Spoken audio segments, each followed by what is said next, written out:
Assalamualaikum warahmatullahi wabarakatuh. Kami dari kelompok 4 ingin mempresentasikan materi algoritma dan arsitektur HEP. Apa itu algoritma HEP? Yaitu kenyataan bahwa apabila dua neuron yang dihubungkan dengan sinapsis secara serentak menjadi aktif atau sama-sama bernilai positif ataupun negatif, maka kekuatan sinapsisnya meningkat dan begitupun sebaliknya. Ada pula arsitektur jaringan HEP, seperti di gambar ini, dan pola pelatihannya, rumusnya WI dalam kurung baru sama dengan WI lama ditambah XIY. Sejarah singkatnya itu, pada tahun 1949, D.O. HEP memperkenalkan cara menghitung bobot dan bias secara iteratif. Model HEP adalah model tertua yang menggunakan aturan supervisi.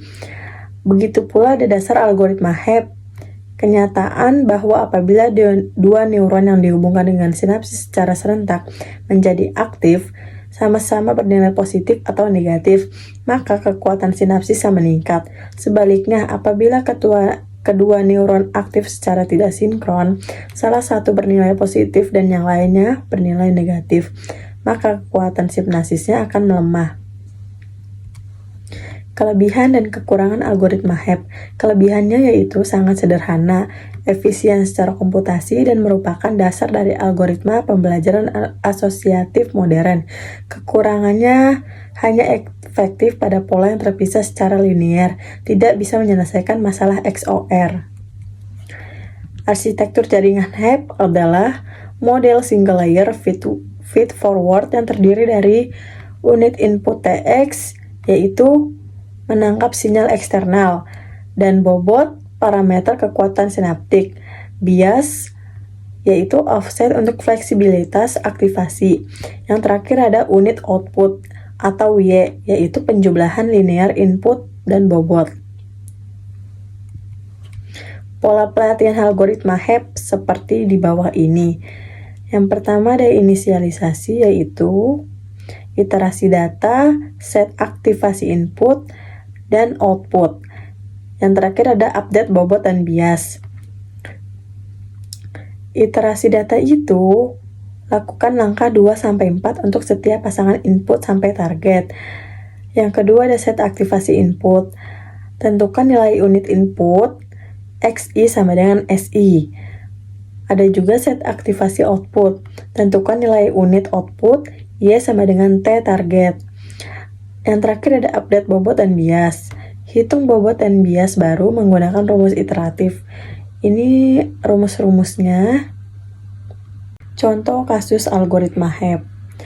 Buatlah jaringan HEP yang dapat mengenali fungsi logika OR. Threshold sama dengan 0 dengan input dan output biner. Masukkan X1 ada 1, 0, 1, 0. X2 1, 1, 0, 0. Biasnya 1, 1, 1, 1, targetnya 1, 1, 1, 0. Penyelesaian soalnya, input dan output biner, proses pelatihan, perubahan bobot dilakukan dengan WI sama dengan XI dikali T, yaitu WI sama dengan X1 dikali T sama dengan 1 dikali 1 sama dengan 1. Kita lakukan sampai iterasi selesai. Nilai bobot baru yaitu bobot WI lama ditambah WI. Contohnya X1 sama dengan bobot W1 lama ditambah W1, yaitu 0 tambah 1 sama dengan 1. Kita lakukan sampai iterasi selesai. Seperti hasil terakhirnya ini,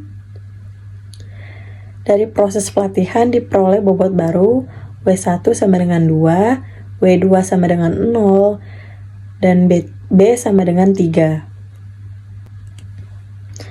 Contoh kasus lainnya yaitu penghitungan nilai output FNET.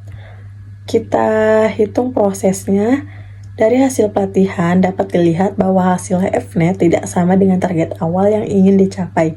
Dengan kata lain, dapat dikatakan bahwa jaringan HEP dengan input dan output biner ini tidak dapat mengenali pola fungsi logika OR dengan baik. Seperti ini gambarnya.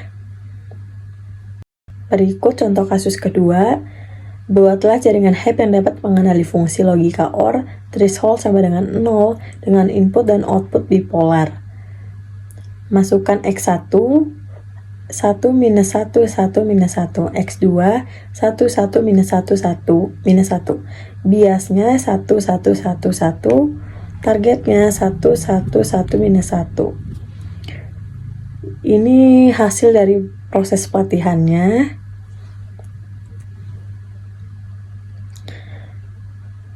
Dari hasil pelatihan dapat dilihat bahwa hasil FNET sama dengan target awal yang ingin dicapai. Dengan kata lain, dapat dikatakan bahwa jaringan HEP dengan input dan output bipolar ini dapat mengenali pola fungsi logika OR dengan baik. Ini hasilnya. Kesimpulannya, pelatihan dapat diambil dari mampu atau tidaknya sebuah jaringan mengenali input yang diberikan, atau dengan kata lain, hasil pelatihan sama dengan target. Sebelumnya, maaf jika ada kekurangan. Wassalamualaikum warahmatullahi wabarakatuh.